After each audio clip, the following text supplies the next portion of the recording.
वो जो दूसरे नंबर पे ये इसी के ऊपर चढ़ गया है, तो ये थोड़ा सा मिस्टेक हो जाती है पीपीटी बनाने में। केंद्रीय शासन व्यवस्था, क्या नाम है? केंद्रीय शासन व्यवस्था। अब मौर्य साम्राज्य की केंद्रीय शासन व्यवस्था क्या थी? तो मौर्य साम्राज्य में केंद्रीय शासन व्यवस्था की अगर बात करें तो जैसे न्याय का सर्वोच्च अधिकारी राजा था, उसी प्रकार केंद्रीय शासन का भी प्रमुख अधिकारी राजा होता था। कहानी की तरह समझो कि अशोक जब मौर्य शासन चलता था तो वहां पर न्याय देने का सबसे बड़ा अधिकारी कौन था? राजा था, सातवें अभिलेख में था, ठीक है। और अशोक कभी दंडित नहीं करता था अपराधियों को, उनकी जगह वो क्षमा कर देता था। और जैसे आज के टाइम पर केंद्रीय शासन प्रधानमंत्री चलाते हैं, उसी प्रकार मौर्य साम्राज्य में राजा ही चलाता था। और जैसे आज के टाइम पर प्रधानमंत्री को सहायता देने के लिए मंत्रिपरिषद होती है, उसी प्रकार राजा को सहायता देने के लिए एक काउंसिल ऑफ मिनिस्टर मंत्रिपरिषद होती थी। और मंत्रिपरिषद में 12 से 20 सदस्य होते थे मौर्य साम्राज्य में, याद कर लेना। जैसे आज के टाइम पर तो बहुत सारे मंत्री हो जाते हैं, उनकी एक संख्या निश्चित होती है, क्लियर? याद कर लेना बहुत जबरदस्त तरीके से। हाँ, मंत्रियों की नियुक्ति योग्यता के आधार पर होती थी। और आज के टाइम पर मंत्रियों की नियुक्ति कैसी होती है? आज के टाइम पर मंत्रियों की नियुक्ति होती है चुनाव के आधार पर। जो मंत्री चुनाव जीत गया, काम हो गया उसका, क्लियर है? तो कहने का मतलब ये बात आपको समझ में आ गई होगी कि मौर्य साम्राज्य में न्याय व्यवस्था क्या थी, केंद्रीय शासन व्यवस्था क्या थी। इसके बाद मेरे प्यारे बच्चे आगे जब बात करते हैं तो देखो इसमें मौर्य प्रशासन में और क्या बात समझते हैं। तो मौर्य प्रशासन में अब हम जो बात समझेंगे जबरदस्त तरीके से, वो क्या समझेंगे? तो मेरे प्यारे बच्चे यहाँ पे बात समझना जबरदस्त तरीके से, ठीक। अमात्य एवं अधिकारी, अमात्य एवं अधिकारी, इसके बारे में हम लोग जानते हैं। तो अमात्य एवं अधिकारी के बारे में क्या इंपॉर्टेंट पॉइंट है वो देखते हैं। अमात्य राज्य के उच्च अधिकारी होते थे, याद कर लेना। और अमात्य की जो संख्या होती थी मौर्य प्रशासन में वो 18 होती थी। अमात्य 4 वर्ग में विभाजित होते थे। कितने वर्ग में? 4 वर्ग में विभाजित होते थे।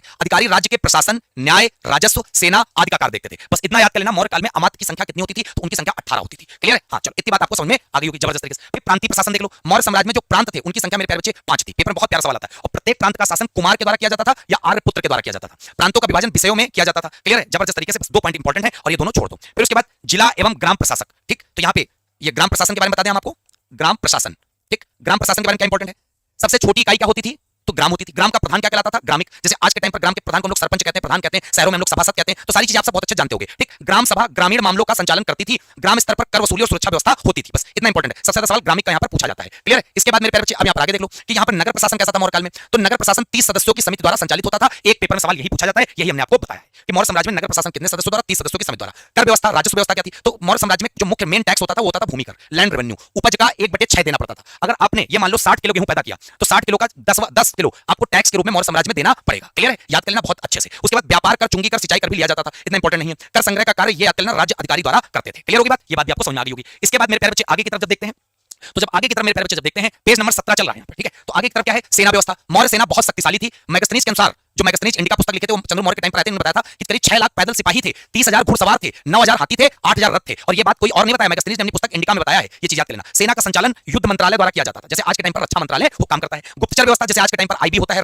रा होता है, सीबीआई होता है, इसी प्रकार जबरदस्त तरीके से गुप्तचर विभाग भी बहुत मजबूत है इनका। स्त्री और पुरुष दोनों स्पाई सिस्टम का काम करते थे, खुफिया वाला, ठीक। राज्य की गोपनीय सूचनाएं राजा तक पहुंचाई जाती थी। बस इतना याद कर लेना। अब जो सबसे इंपॉर्टेंट चीज है, मौर्य समाज में समाज कितने भागों में बांटा था, ये पेपर में सवाल आता है। समाज जो था 7 वर्ग में विभाजित होता था और 7 वर्ग ये डायरेक्ट आपके लगे हुए हैं। कौन कौन? दार्शनिक, कृषक, पशुपालक, व्यापारी, सैनिक, अधिकारी, दास। और 7 वर्गों में बांटने का कार्य पता किसने किया था? ये बांटने का कार्य किया था मैगस्थनीज ने। मैगस्थनीज ने बताया था कि भारतीय समाज 7 भागों में बटा हुआ है। कितने भागों में बटा हुआ है? 7 भागों में, क्लियर है? याद कर लेना।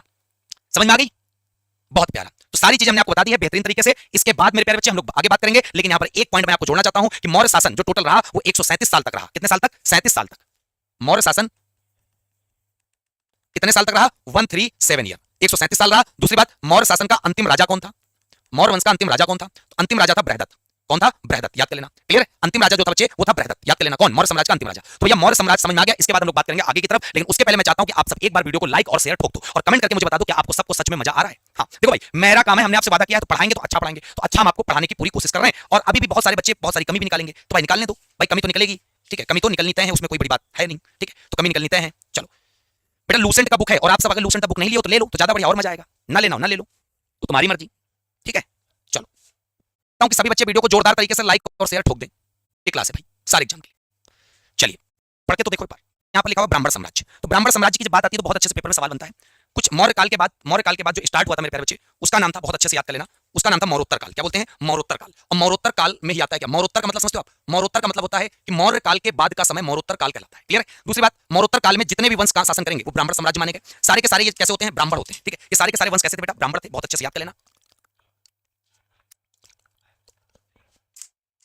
चलिए अब ब्राह्मण साम्राज्य में मैं सबसे पहले आपको बता दूं, सबसे पहला जो वंश आएगा, सबसे पहला वंश आएगा आपका सुंग वंश। कौन सा आएगा? सुंग वंश। मौर्योत्तर काल में सबसे पहले आप सुंग वंश के बारे में देखो। सुंग वंश के सारे शासक थे, कौन कौन से थे? तो याद कर लेना, पुष्यमित्र सुंग। पुष्यमित्र सुंग ने ही मौर्य वंश के अंतिम राजा बृहदत्त की हत्या करके एक नया वंश बनाया था, जिसका नाम था बच्चे हम लोग क्या बोलते हैं? सुंग वंश, क्लियर है? तो आप कह सकते हो कि सुंग वंश का जो संस्थापक बना, फाउंडर बना, वो कौन बना? पुष्यमित्र सुंग। पुष्यमित्र के बाद अग्निमित्र बैठा, अग्निमित्र के बाद वसुज्येष्ठ बैठा, फिर वसुमित्र बैठा, फिर भागवत बैठे, फिर देवभूति बैठे। और देवभूति इस वंश के अंतिम राजा होंगे, याद कर लेना। ये भी बहुत अच्छे से सवाल आपको एक एक चीज मिलेगी, ठीक है। और देवभूत की हत्या कर दी जाती है, और हत्या जो की जाती है वो किसके द्वारा की जाती है? वासुदेव द्वारा। और वासुदेव कोई और नहीं थे, वासुदेव इनके मंत्री थे, और वासुदेव एक नया वंश बना लेंगे इसके बाद, क्लियर है? अब देखो सुंग वंश में क्या क्या इंपॉर्टेंट पॉइंट है वो सारे हम लोग यहाँ पर देखते हैं। पहला इंपॉर्टेंट पॉइंट, सुंग वंश का जो परिचय आपको दिखा, तो इसमें पहला इंपॉर्टेंट पॉइंट कि सुंग वंश का संस्थापक पेपर में सवाल आता है, तो आप बता ले जाओगे पुष्यमित्र सुंग है। इनका जो शासनकाल चला 185 ईसा पूर्व से 149